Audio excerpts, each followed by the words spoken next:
Hey guys, आज हम बहुत ही महत्वपूर्ण केस पढ़ने जा रहे हैं जो है मोहरी बीबी बनाम धर्मदास घोष। AIR 1903 का ये मामला है। यह मामला संविदा अधिनियम 1872 की धारा 11 से संबंधित है। इस मामले में न्यायालय के समक्ष मुख्य विचारणीय प्रश्न रखे गए थे। क्या अवयस्क व्यक्ति के द्वारा की गई संविदा शून्य होती है? क्या ऐसे व्यक्ति को ऋण स्वरूप दिया गया बंधक पुनः प्राप्त किया जा सकता है? इस मामले में जो वादी थे धर्मदास घोष हावड़ा के निवासी थे और यह संपन्न परिवार एक सभ्य और संपन्न परिवार के व्यक्ति एवं अवयस्क था।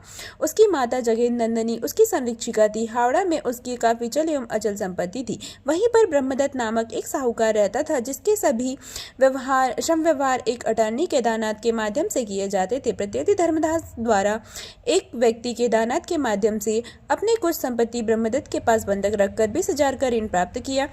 उस समय चूंकि धर्मदास अवयस्क था, इसीलिए उसकी माता ने अपने अभिव्यक्त के माध्यम से केदारनाथ को इस आशय पर नोटिस भेजा कि धर्मदास चूंकि अवयस्क है, इसीलिए उसके साथ किसी भी प्रकार का संव्यवहार नहीं किया जा सकता।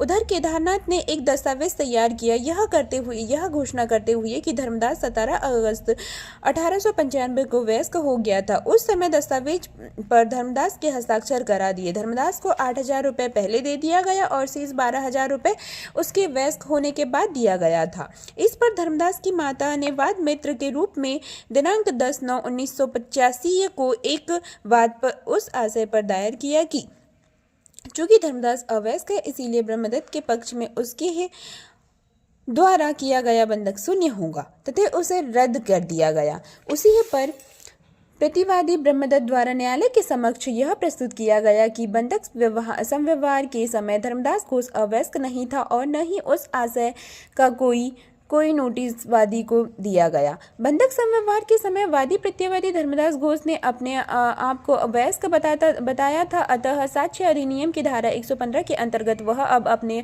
आप को अवयस्क बताकर वाद लाने के लिए विबंधित किया गया है। अवयस्क द्वारा की गई संविदा शून्य न होकर शून्य करनी होती है और ऐसी संविदा के अधीन प्रदत्त धन का संविदा अधिनियम के धारा 64 एवं 65 अंतर्गत पुनः प्राप्त किया जा सकता है। विचारणीय न्यायालय दोनों पक्षों की सुनवाई दिया।